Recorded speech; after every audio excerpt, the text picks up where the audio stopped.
ایک روز سکھپال کو اطلاع ملی کہ بحیرہ سے دو آدمی کوئی بڑی ضروری اطلاع لے کر آئے ہیں۔ ان آدمیوں کو فوراً اندر بلا لیا گیا۔ یہ وہ آدمی تھے جنہیں بحیرہ کے پنڈتوں اور مندر میں چھپے ہوئے فوجی عہدیداروں نے بٹھنڈا اس پیغام کے ساتھ بھیجا تھا کہ بحیرہ کو فوراً محاصرے میں لے لیں۔ یہ دونوں بٹھنڈا گئے۔ یہ شہر مہاراجہ انند پال کا دوسرا دارالحکومت تھا۔ وہاں سے ان آدمیوں کو تازہ دم گھوڑے دے کر لاہور بھیج دیا گیا، کیونکہ حکم دینے والے لاہور میں تھے۔ ان آدمیوں نے سکھپال کو بحیرہ اور سلطان محمود غزنوی کے متعلق وہی خبر سنائی جو بوڑھے ہندو نے داؤد بن نصر کو سنائی تھی۔ پیغام میں وہی ہدایت تھی جو داؤد بن نصر کو دی گئی تھی کہ بحیرہ کو محاصرے میں لے لو، محمود غزنوی لڑنے کی حالت میں نہیں۔ سکھپال نے یہ خبر اپنی ماں کو سنائی تو ماں نے اسی وقت اپنی فوج کے کمانڈر کو بلایا، جسے سیناپتی کہا کرتے تھے۔ اس کا نام راج گوپال تھا۔ اس نے بحیرہ پر فوج کشی سے انکار کر دیا اور وجہ یہ بیان کی کہ مسلمانوں کی جس فوج نے راستے میں مہاراج انند پال کو شکست دی اور اپنی کمی پوری کیے بغیر بحیرہ تک پہنچی اور راجہ بھجی رائے کی فوج کو شکست دی ہے، اس فوج کو شکست دینے کے لیے ہمارے پاس اس سے 3 گنا فوج ہونی چاہیے۔ ہماری آدھی سے زیادہ فوج جو مہاراج کے ساتھ تھی بیکار ہو چکی ہے۔ یہاں جو دستے ہیں وہ بھی اچھی ذہنی حالت میں نہیں۔ بحیرہ تک ہمیں 2 دریا عبور کرنے ہوں گے۔ راج گوپال نے یہ بھی کہا کہ مہاراج کو واپس آ لینے دیں، سکھپال ابھی بچہ ہے۔ میں اس موقع سے پورا فائدہ اٹھانا چاہتی ہوں۔ رانی پریم دیوی نے کہا، بحیرہ میں مسلمانوں کی فوجی طاقت اتنی تھوڑی ہے کہ وہ ہمارا حملہ برداشت نہیں کر سکیں گے۔ اگر فتح میرے بیٹے کے نام لکھ دی گئی ہے تو یہ باپ کی گدی کا حقدار ہو جائے گا، اور اگر شکست ہوئی تو یہ میرے کھاتے میں لکھی جائے گی، کیونکہ فوج کی کمان میرے ہاتھ میں ہوگی۔ راج گوپال نے کہا، سکھپال ساتھ تو ہوگا لیکن دور پیچھے یا وسط میں ہوگا، جہاں اس کی حفاظت کا پورا انتظام ہوگا۔ راج گوپال پریم دیوی نے کہا، اگر ہم سے پہلے ملتان کے داؤد نے بحیرہ لے لیا تو اس کا نتیجہ جانتے ہو کیا ہوگا؟ داؤد آخر مسلمان ہے، وہ سلطان محمود کے ساتھ ساز باز کر کے بحیرہ کو خالص مسلمان ریاست بنا سکتا ہے۔ اس طرح غزنی والوں کو یہاں 2 مستقل اڈے مل جائیں گے۔ میں سوچ بھی نہیں سکتا کہ داؤد فوج کشی کی جرت کرے گا۔ راج گوپال نے کہا، عورت، شراب اور زر و جواہرات میں ڈوبا ہوا مسلمان جسے یہ بھی یاد نہیں رہا کہ اس کا مذہب کیا ہے، جنگجو نہیں ہو سکتا۔ غزنی کی فوج ایمان کی طاقت سے لڑتی ہے، جسے ہم دھرم کہتے ہیں۔ داؤد اپنا ایمان ہمارے ہاتھ فروخت کر چکا ہے۔ پریم دیوی راج گوپال کو دوسرے کمرے میں لے گئی۔ اس کی عمر اس وقت 35 سال کے قریب تھی، لیکن چہرے کے حسن اور جسم کی جاذبیت سے 25 سال کی لگتی تھی۔ اس نے راج گوپال کی آنکھوں میں آنکھیں ڈال کر کہا، راج گوپال، بھول گئے ہو کہ سکھپال تمہارا اپنا بیٹا ہے، اور لوگ انند پال کو اس لیے سکھپال کا باپ کہتے ہیں کہ وہ میرا خاوند ہے۔ میں نے مہاراج کی بیوی ہوتے ہوئے تمہیں اپنا خاوند بنائے رکھا۔ مہاراج تمہیں بھی اپنے ساتھ پشاور کی اس لڑائی میں لے جانا چاہتے تھے جس میں وہ شکست کھا کر بھاگے ہیں۔ یہ میں تھی جس نے انہیں یہ کہہ کر تمہیں لاہور میں رکھوا لیا کہ یہاں تجربہ کار سیناپتی کی ضرورت ہے۔ اپنے بیٹے کو راج کا وارث بنا دو۔ میں چاہتی ہوں کہ میرا اور تمہارا بیٹا محمود غزنوی کو قیدی بنا کر لاہور لائے، تمہیں میری محبت کی قسم۔ سلطان محمود کو معلوم تھا کہ پشاور سے کمک اتنی جلدی نہیں پہنچے گی، پھر بھی وہ بیتاب ہو کر شہر کی دیوار پر چڑھ جاتا اور اس کی نگاہیں شمال مغرب کے افق پر گھومنے لگتی تھیں۔ کہیں بگولا اٹھتا تو اس کی گرد کو دیکھ کر سلطان محمود کا چہرہ دمکنے لگتا کہ کمک کی گرد ہے۔ ملتان کا داؤد بن نصر بحیرہ سے تحفے میں آئی ہوئی دونوں لڑکیوں میں مگن تھا۔ یہ لڑکیاں اسے شراب پلا پلا کر مدہوش رکھتی اور اسے بحیرہ پر حملہ کرنے کے لیے ذہنی طور پر تیار کرتی تھیں۔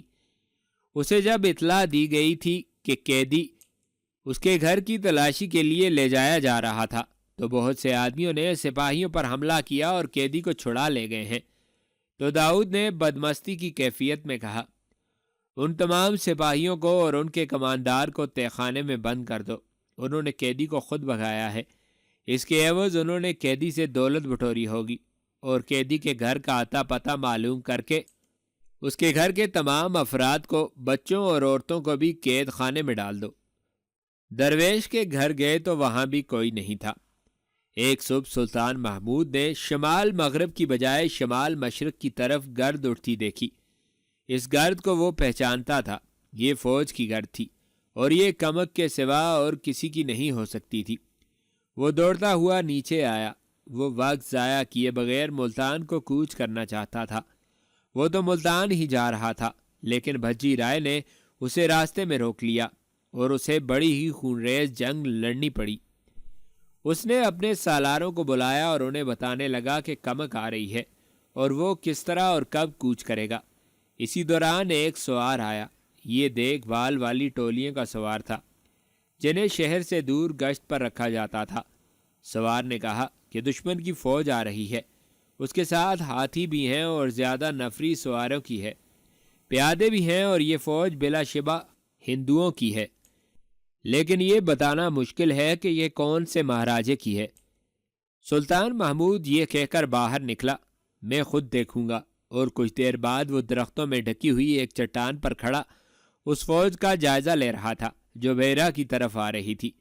اس نے کئی جگہوں پر جا کر اور چھپ چھپ کر دیکھا اور اس فوج کی نفری کا اندازہ کیا۔ ہم محاصرے میں نہیں لڑیں گے، اس نے اپنے سپہ سالار سے کہا جو اس کے ساتھ تھا۔ دشمن کی فوج کو دیکھتے ہوئے بولا، ہم نے دشمن کو محاصرے کی مہلت دے دی تو ملتان سے بھی فوج آ کر محاصرہ مضبوط اور طویل کر سکتی ہے۔ کسانوں اور مسافروں کے بھیس میں 2-3 آدمی بھیج دو جو اس فوج کی نقل و حرکت دیکھتے رہیں اور یہ بھی معلوم کرنے کی کوشش کریں کہ یہ کس کی فوج ہے اور کہاں سے آئی ہے۔ سلطان محمود واپس شہر میں آیا اور اس کے پاس جو فوج تھی اسے مقابلے کے لیے تقسیم کرنے لگا۔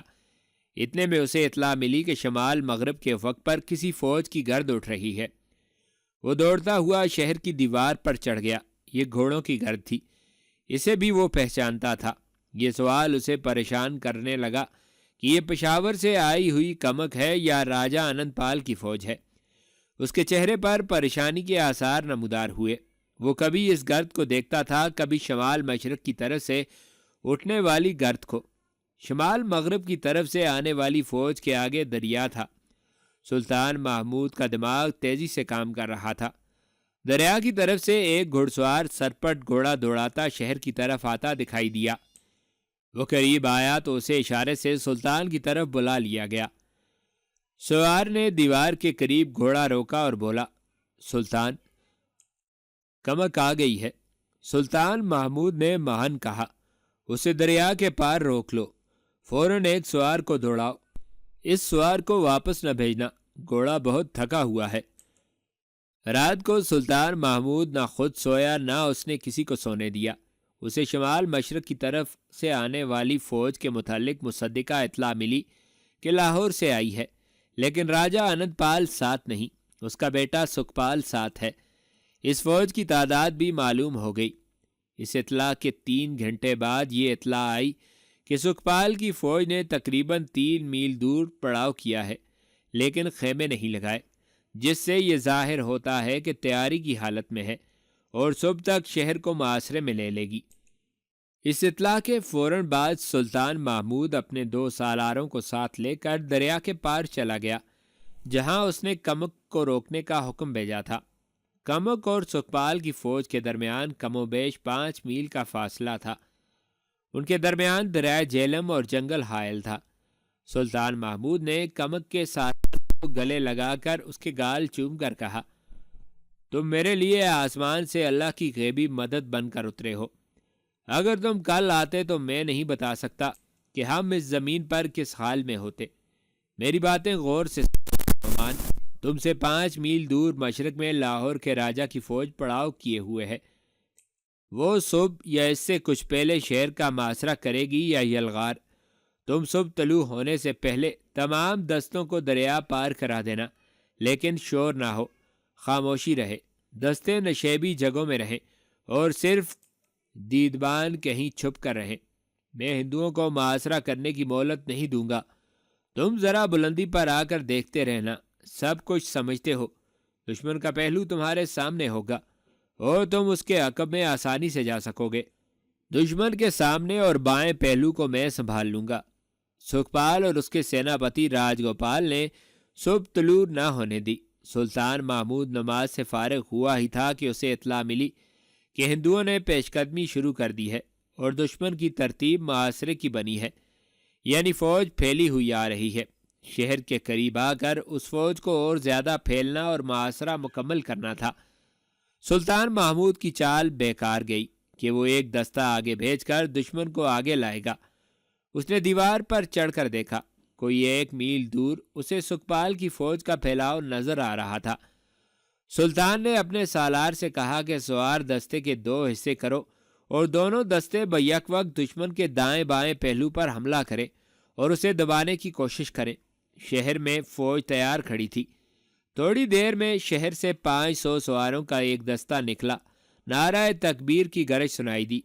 سواروں نے ایڑ لگائی اور دستہ آگے جا کر 2 حصوں میں تقسیم ہو گیا۔ ان کے رخ دشمن کے پھیلاؤ کے سروں کی طرف تھے۔ راج گوپال نے یہ چال چلی کہ بڑی تیزی سے پھیلاؤ کو سکیڑ لیا کہ سواروں کو لپیٹ میں لے کر واپس نہ جانے دیا جائے۔ سواروں نے پہلوؤں پر حملہ کیا۔ سلطان دیوار پر کھڑا تھا۔ اس نے شہر سے ایک پیادہ دستہ نکالا اور اسے دشمن کے بائیں پہلو پر بھیجا۔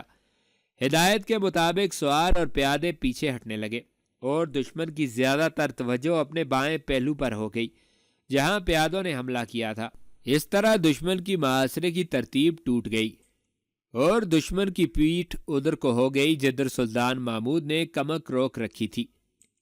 نعمان تجربہ کار سالار تھا۔ اس نے عقب سے حلہ بول دیا۔ اس کے دستوں نے صبح طلوع ہونے سے پہلے دریا پار کر لیا تھا۔ ہندوؤں کو بالکل توقع نہیں تھی کہ شہر سے باہر ان کے عقب میں بھی فوج ہے۔ کمک میں زیادہ تر سوار تھے۔ ادھر سے سلطان محمود نے کم سے کم نفری کے دستے شہر سے نکال دیے۔ نعمان کے عقبی حلے نے ہندوؤں کے اوسان خطا کر دیے۔ شہر کے دستوں نے الگ قیامت برپا کر دی۔ دشمن کا نکل بھاگنا ناممکن ہو گیا۔ اس کے زخمی ہاتھیوں کی بھگدڑ نے اسے اور زیادہ نقصان دیا۔ سورج نکل آیا تھا۔ ہندوؤں کے جےکارے، نکارے، نفر اور سنک، مسلمانوں کے تکبیر کے نعروں کی گرج، چنگھاڑ اور گھوڑوں کے فلک شگاف شور میں دب گئے تھے۔ سلطان محمود دیوار پر کھڑا دیکھ رہا تھا۔ اس کی نظر سکھپال کے جھنڈے پر تھی جو ابھی گرا نہیں تھا۔ جھنڈا پیچھے یا دائیں بائیں جانے کی بجائے شہر کی طرف آ رہا تھا۔ صاف نظر آ رہا تھا نقصان دشمن کا ہو رہا ہے اور مسلمان غائب ہیں۔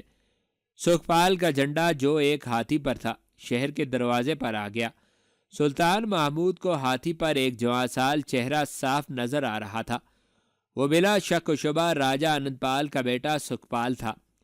وہ خود ہاتھی کو شہر میں نہیں لا رہا تھا بلکہ ہاتھی اسے ادھر لے آیا تھا۔ ہاتھی اپنے راج کمار کی طرح خوفزدہ تھا۔ جب ہاتھی شہر کے دروازے پر پہنچا تو مہاوت ہاتھی سے کود کر بھاگ گیا۔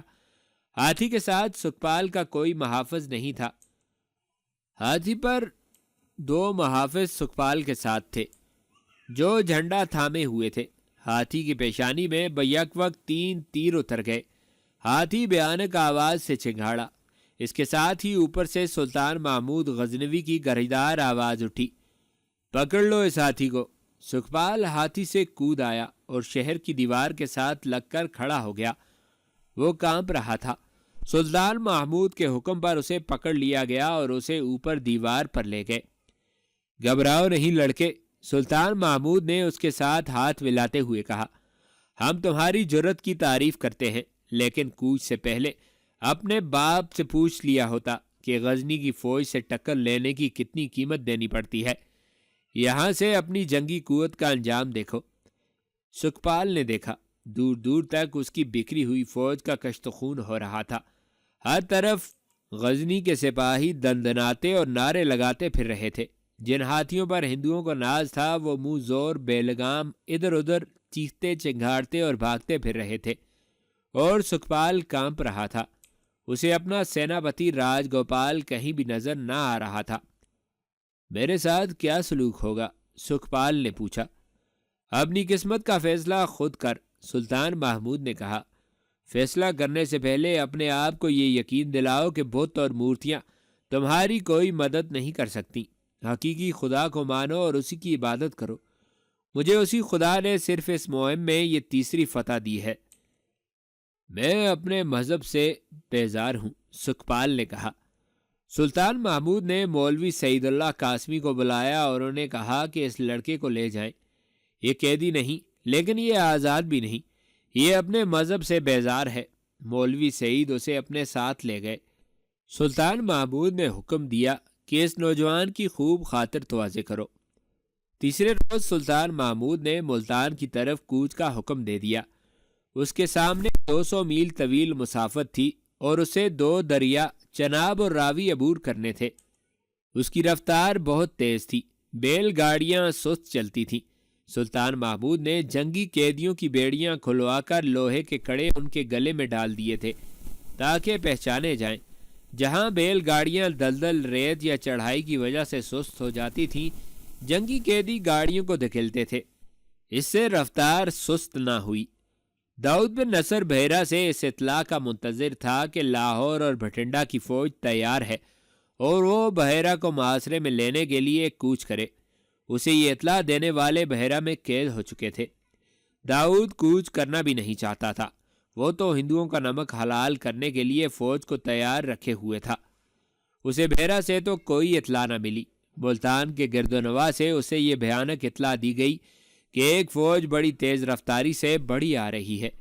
داؤد بن نصر دوڑتا ہوا شہر کی دیوار پر چڑھ گیا اور ایک برج میں کھڑے ہو کر دیکھا، فوج قریب آ گئی تھی۔ داؤد نے شہر کے دروازے بند کرنے کا حکم دے دیا اور فوج کو محاصرے میں لڑنے کے لیے دیوار پر بلا لیا۔ اس کے دیکھتے ہی دیکھتے باہر فوج نے شہر کو محاصرے میں لے لیا۔ سلطان محمود غزنوی کے حکم سے داؤد بن نصر کو للکارا گیا کہ وہ شہر کے دروازے کھول دے اور صلح کے لیے باہر آ جائے، ورنہ شہر کی اینٹ سے اینٹ بجا دی جائے گی۔ اس للکار کا جواب دیوار سے آیا، کرامتی مرنے سے پہلے شہر نہیں دیں گے، ہمت ہے تو آؤ اور دروازے کھول لو۔ سلطان محمود کو کرامتیوں کے متعلق غلط اطلاعیں ملی تھیں۔ اس کا خیال تھا کہ گناہوں میں ڈوبے ہوئے کرامتی لڑنے سے گریز کریں گے اور وہ جنگجو نہیں ہوں گے۔ انہوں نے جب مقابلہ شروع کیا تو سلطان محمود کے ہوش ٹھکانے آ گئے۔ غزنی کے مجاہد دیوار تک پہنچنے کی کوشش کرتے تو اوپر سے تیروں کی اتنی بوچھاڑیں آتی کہ ان میں بمشکل آدھے زندہ واپس آتے تھے۔ 7 دن محاصرہ رہا۔ سلطان محمود نے حکم دیا کہ محاصرہ طویل نہیں ہوگا۔ 8ویں روز اس نے تمام شہر کے گرد گھوم کر اپنی فوج سے کہا کہ ہمارے پاس اتنا وقت نہیں ہے کہ محاصرہ کر کے بیٹھے رہیں۔ خدا نے تمہیں ہر میدان میں فتح دی ہے، تم اس دیوار کو بھی توڑ لو گے۔ اپنے اللہ کے نام پر قربان ہو جاؤ، یہ وہ دشمن ہے جس نے اسلام میں باطل کی آمیزش کر دی ہے۔ سلطان محمود نے اپنی فوج کو جوش دلایا اور محاصرہ اٹھا کر فوج کو شہر کے دروازوں کے سامنے کھڑا کر دیا۔ اس نے درخت کٹوائے اور ان کے سیدھے اور مضبوط ٹہن کاٹ کر 2 ہاتھیوں کے درمیان سیدھے باندھ دیے۔ ہاتھی دوڑتے ہوئے دروازے تک جاتے تو شتیر دروازے سے ٹکراتے تھے۔ بیلوں کو بھی استعمال کیا گیا۔ انسانوں نے بھی دروازے توڑنے کی کوشش کی اور جانیں قربان کرتے گئے۔ یہ سلسلہ 3 روز چلتا رہا۔ ہر دروازے کے اوپر سے تیروں کا می برسایا گیا۔ تکبیر کے نعروں میں دروازوں کے ساتھ ہاتھی ٹکراتے اور زخمی ہو کر بھاگتے رہے۔ اندر کی فوج کی توجہ دروازوں کی طرف کر کے دیوار میں شگاف ڈالنے کی بھی کوشش ہوتی رہی۔ شہر کے اندر شہریوں نے قیامت بپا کر دی تھی۔ وہ نعروں اور دروازوں کے دھماکوں سے خوفزدہ ہوئے جا رہے تھے۔ 2 مورخ عتبی اور عنصری لکھتے ہیں کہ اندر مسلمانوں کو جب پتہ چلا کہ حملہ آور غزنی کے مسلمان ہیں تو انہوں نے اندر سے دروازے کھولنے کے لیے ہلہ بول دیا، لیکن سب کو قتل کر دیا گیا۔ آخر 4تھے روز داؤد بن نصر نے گھبرا کر سلطان محمود کو پیشکش کی کہ وہ 20,000 درہم سالانہ ادا کرتا رہے گا اور اس کی اطاعت کر لے گا۔ بعض مورخوں نے یہ رقم 20 لاکھ لکھی ہے۔ سلطان محمود نے یہ پیشکش قبول نہ کی۔ اس نے دروازوں پر ایک ہلہ بولا اور 2-3 دروازے توڑ لیے۔ کرامتیوں نے اپنے عقیدے کے تحفظ کے لیے خون کی بے دریغ قربانی دی۔ انہوں نے ملتان کی گلیوں میں مسلمانوں کے ساتھ زندگی کا آخری معرکہ لڑا۔ ان کی عورتیں اور بچے بھی لڑے، لیکن مسلمانوں کے قہر کے آگے فنا ہوتے گئے۔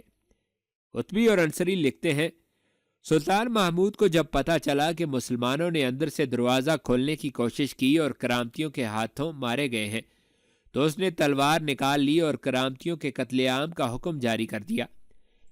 شہر کے مغربی طرف لوہاری دروازے سے کرامتیوں کا خون ندی کی طرح بہہ نکلا۔ سلطان محمود نے اتنے کرامتی قتل کیے کہ اس کے بعد اس کی تلوار کے دستے پر اس کا ہاتھ اکڑ گیا، انگلیاں کھلتی نہیں تھیں، ہاتھ خون سے دستے کے ساتھ چپک بھی گیا تھا۔ اس کا ہاتھ دستے سمیت گرم پانی میں رکھا گیا تو اس کی انگلیاں کھلیں۔ داؤد بن نصر لاپتہ ہو گیا، بہت تلاش کے باوجود نہ مل سکا۔ اس کے ساتھ ہی وہ تاریخ سے ہی لاپتہ ہو گیا اور کرامتی فرقہ ایک بھولی بسری کہانی بن کے رہ گیا۔ سلطان محمود نے کرامتیوں کی عبادت گاہ کو زمین سے ملا دیا۔ عالم، درویش اور ان کے گروہ کا کوئی آدمی زندہ نہ رہا۔ ملتان میں کرامتیوں کے نشان اور یادگاریں مٹا کر سلطان محمود نے ملتان کو اپنا مستقل اڈہ بنانے کا منصوبہ بنایا، مگر غزنی سے ایک قاصد آیا جسے ہرات کے گورنر ارسلان جاذب نے بھیجا تھا۔ پیغام یہ تھا کہ کاشغر کے بادشاہ ایلک خان نے غزنی کی سلطنت پر حملہ کر دیا ہے۔ سلطان محمود سر پکڑ کر بیٹھ گیا۔ اس نے ابو علی سنجوری کو ملتان کا امیر مقرر کیا اور بحیرہ پہنچا۔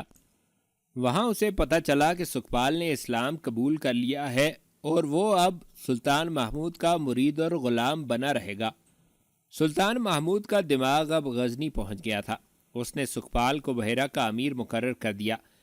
سلطان کو کہا گیا کہ سام کے بچے پر بھروسہ نہ کرے، لیکن وہ نہ مانا اور غزنی کے لیے روانہ ہو گیا۔ سکھپال آستین کا سانپ ثابت ہوا۔ سلطان محمود غزنوی نے راجہ انند پال کو شکست دی اور اپنی راجدھانی میں جانے کے بجائے راجہ انند پال کشمیر کے کسی مقام پر چلا گیا۔ پھر محمود غزنوی نے بحیرہ کے راجہ بھجی رائے کو ایسی شرمناک شکست دی کہ اس ہندو راجے نے خودکشی کر لی۔ اس کے بعد سلطان نے کرامتی فرقے کو ختم کر کے اسلام کے چہرے سے یہ بدنما داغ دھو ڈالا اور ملتان کی ریاست کو بھی اپنی سلطنت میں شامل کر لیا۔ محمود غزنوی اپنی جس کامیابی پر بہت خوش تھا وہ انند پال کے بیٹے سکھپال کا قبول اسلام تھا۔ سکھپال تو لاہور سے بڑے تمطراق کے ساتھ بحیرہ پر حملہ آور ہوا تھا۔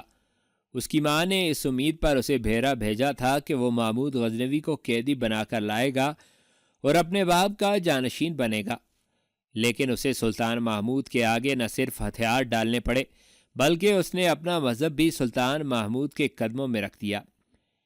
سکھپال نے مولوی سعید اللہ قاسمی کے ہاتھ پر اسلام قبول کیا اور اس عالم نے سکھپال کا نام نوازا شاہ رکھا۔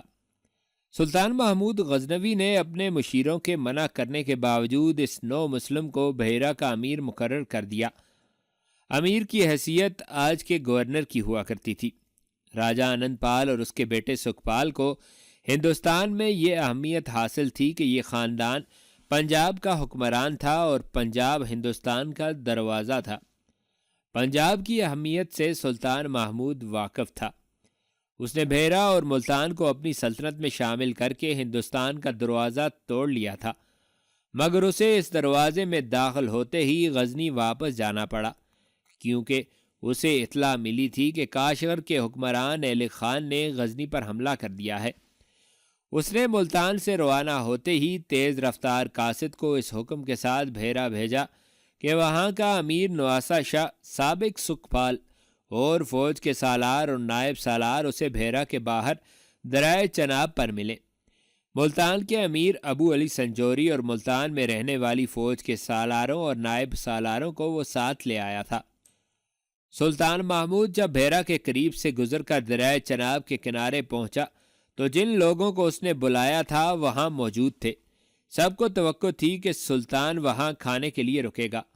انہوں نے دریا کے کنارے کھانے کا انتظام کر دیا، لیکن سلطان نے کھانے کی طرف دیکھا تک نہیں۔ گھوڑے سے اترا اور سب کو اپنے سامنے کھڑا کرا لیا۔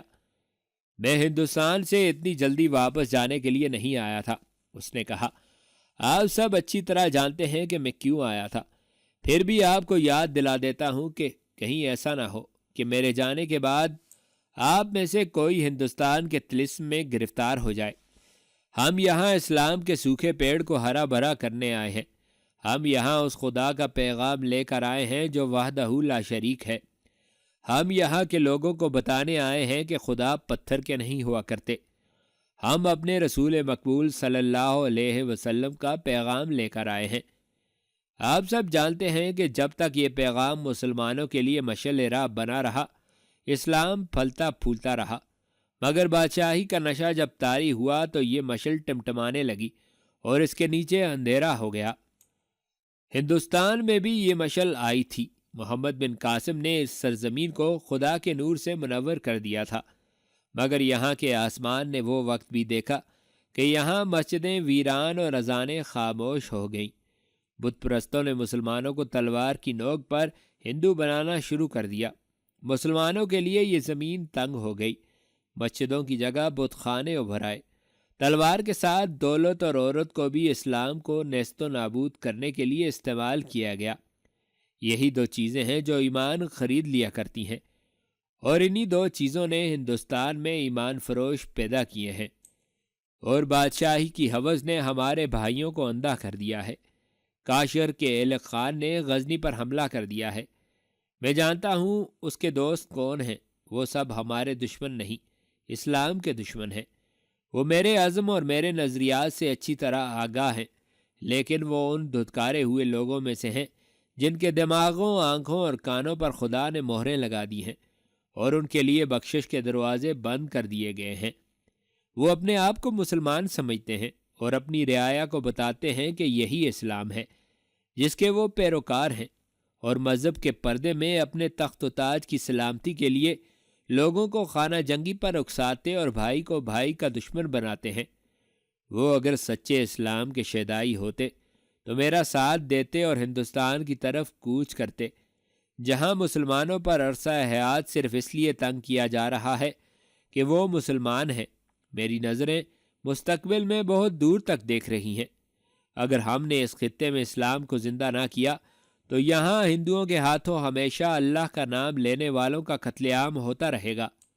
انہیں مورتیاں اور بت پوجنے والوں سے بچانے کا ایک طریقہ یہ ہے کہ انہیں ہم اپنے ملک میں لے چلیں، لیکن یہ شکست اور پسپائی ہوگی، اور اس اقدام سے اسلام کی سلطنت سکڑتی جائے گی۔ ہر ایک ملک خدا کی سرزمین ہے، اور جو سرزمین خدا کی ہے وہاں اس کی ذات باری کے پرستاروں کا وجود لازمی ہے۔ اسلامی سلطنت کی کوئی سرحد نہیں۔ ہم ہندوستان کو اسلامی سلطنت میں شامل کریں گے، یا اس کے کچھ حصے میں اپنی حکومت قائم کر کے اسے اسلام کا مستقر اور قلعہ بنائیں گے۔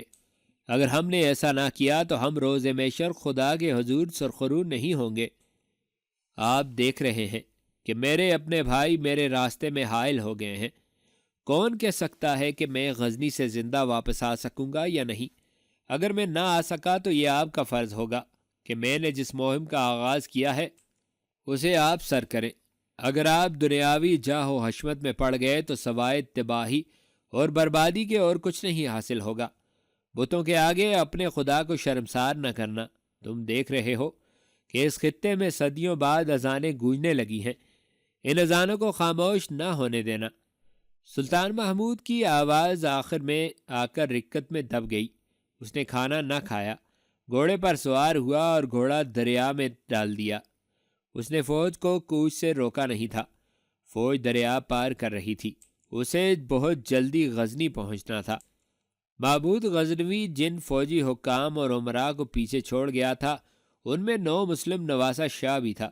محمود غزنوی فارسی زبان میں بول رہا تھا، اس لیے ایک ترجمان نواسہ شاہ کے پاس کھڑا کر دیا گیا تھا تاکہ وہ اسے اس کی زبان میں بتاتا جائے کہ سلطان کیا کہہ رہا ہے۔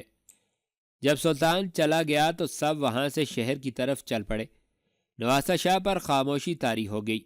اس کے ساتھ کسی نے بات کرنے کی کوشش بھی کی تو اس نے مسکرانے کے سوا کوئی جواب نہ دیا۔ لاہور میں اس کی ماں رانی پریم دیوی اپنے محل کے ایک کمرے میں اداس بیٹھی تھی۔ اس کے خواب بحیرہ کے میدان جنگ میں ٹوٹ پھوٹ کر بکھر گئے تھے۔ اس کا بیٹا بحیرہ میں جنگی قیدی ہو گیا تھا۔ وہ تو راج کمار تھا،